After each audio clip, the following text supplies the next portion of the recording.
Hi, Alexios.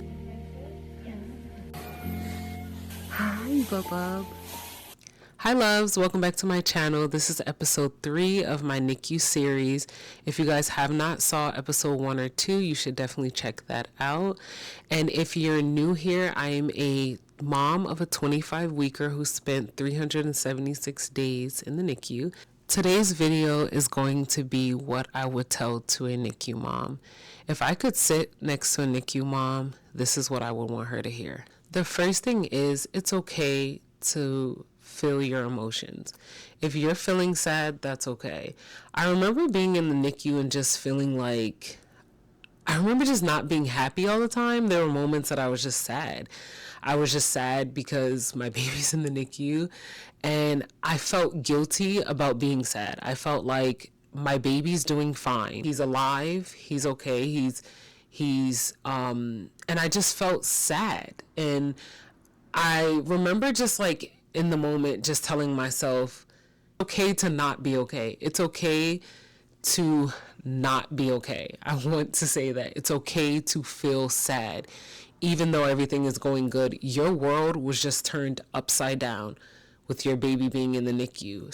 Honestly, when I stopped judging myself on how I felt, it allowed me to show up better. I feel like in the moments that I was happy, I was able to fully take those moments in. That is something that I would want a NICU mom to hear, because when you are in the NICU, yeah, your emotions are all over the place. And it is a tough journey to go through. All those emotions are gonna come up, and that is okay. The second thing I would tell a NICU mom is take it a day at a time. Sometimes it's hard to not focus on the big picture. I remember like I would just get caught up in the big picture and what things would look like when he came home. And for my son's journey, which was very long, the doctors would always tell me it's a marathon, not a race. So I feel like what I started to do is taking things a day at a time. What can I handle today? What can I do today, and not look at the big picture? And if that was like just going to hold his hand, just going to hold him, going to ask questions, like I tried to control the things that I could and just live in that, if that makes any sense, and try to just take things just a day at a time, because it gets overwhelming, I think, when you look at the big picture. And just trying to cherish those moments and take in those moments. I know it's hard.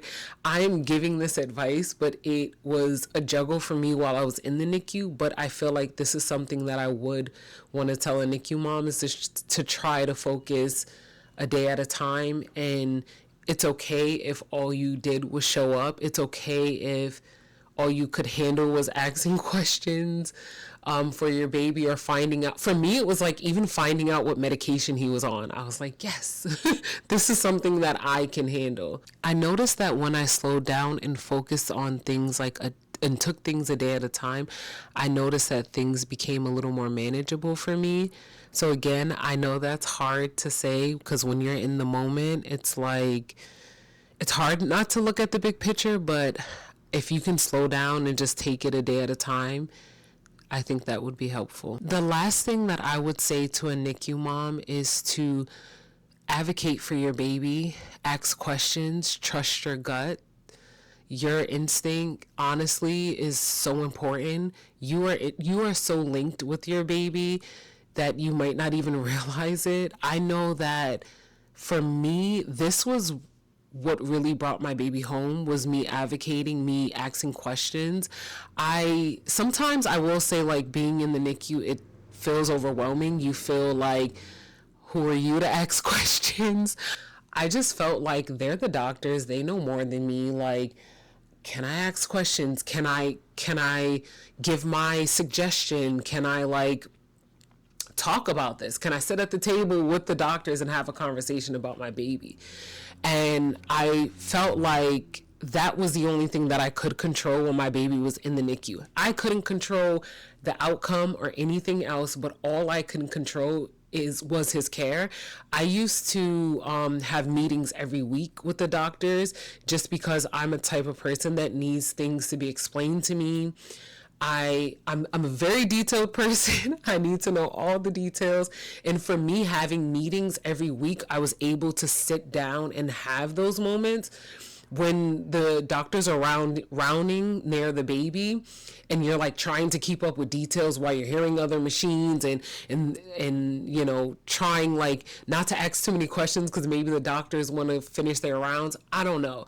I just felt like sitting down with the doctors once a week, I was able to fully ask my questions, write down what they told me, and fully like process it, not in the same room. So honestly, even looking into that, seeing if your hospital will, I don't see why not, will allow you to have a meeting once a week. That's what I did. But outside of that, advocating for your baby is very important.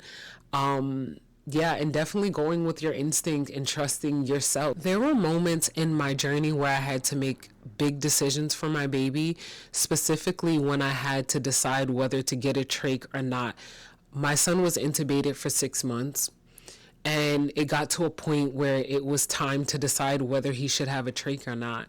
It was one of the moments where advocating was so important for me. I wanted to make sure that I made the best decision for my baby.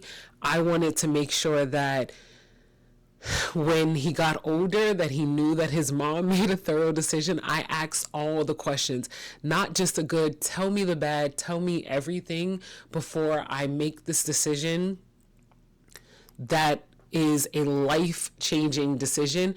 And let me be clear that if a trach is for your baby and that is what's best, then that's what you have to do.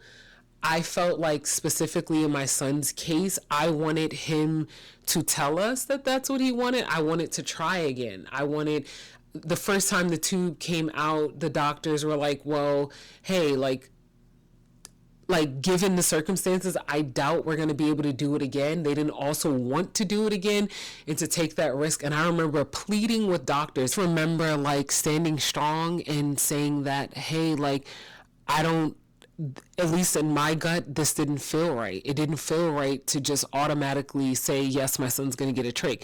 And again, if that is your circumstance, I'm not saying that you shouldn't go through with getting a trach. That is not at all what I'm saying. You do what's best for your baby.